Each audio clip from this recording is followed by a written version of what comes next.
In this section, we'll look at the ways Scratch can be used to prepare your footage for review or for use in offline editorial. I'm starting in a construct view. The first thing we need to do is load footage into Scratch so that we can work with it. I can load individual shots by browsing through the file system, selecting a shot, in this case an R3D file, and loading it onto my cursor. Once it's attached to my cursor, I can drop it anywhere in this construct. So let me just load up a few more shots here just by navigating through, selecting the shots, and dropping them into the construct. Now I've started building up a timeline of these 3 shots. I can scrub through any shot by dragging along the top edge of this thumbnail, and if I click in the bottom area, I can get some information about the shot, including all of the metadata that we're reading from the R3D files. If I have to load a lot of material, doing it one shot at a time isn't very efficient, so I'm just going to select all of these clips and throw them out, and now I'm going to use the Load Layer option. Load Layer allows me to point to a top-level folder, and Scratch will load everything that it finds from this point down. I can restrict the load to certain file types. In this case, I want to load only R3D files. Now Scratch loaded every R3D file it found from that point down. I can pick shots up and rearrange them simply by clicking and dragging them into a different order, or I can sort based on source timecode, name, or the length of the shot.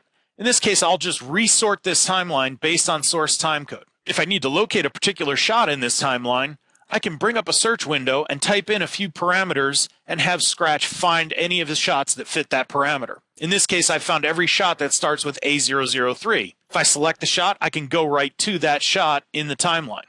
Now that we have all of our shots loaded, I want to work on the individual shots, and to do that, I'm going to load this construct into the player.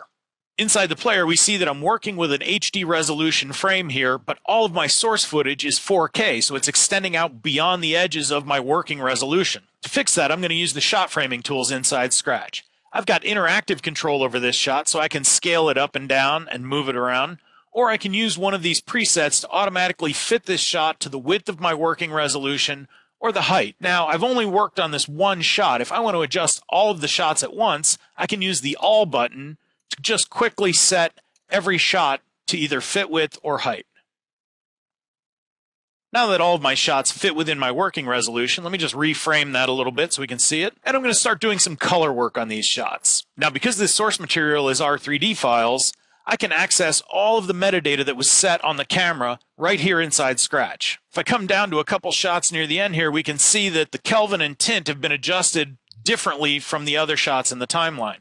So I'm going to come in and just adjust that back to a more acceptable value.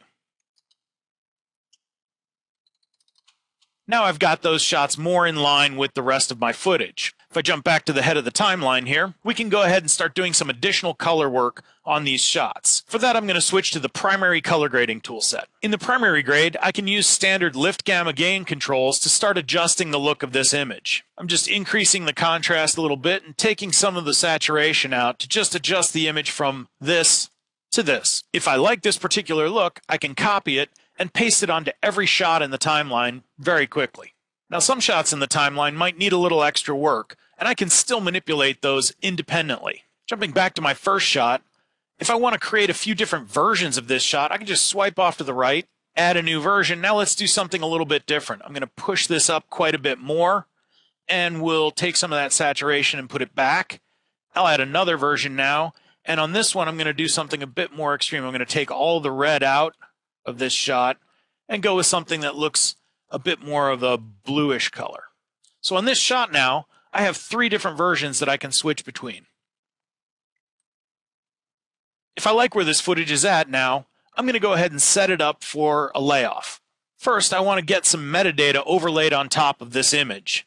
In the Guides menu, I can activate some different aspect ratio guides. So if I wanted to see what this would look like as a 2:3:5 aspect ratio, I can turn that on. I've got action and title safe, and I can add some additional metadata on top of this to see time code, and in this case, I've chosen to show the actual file name.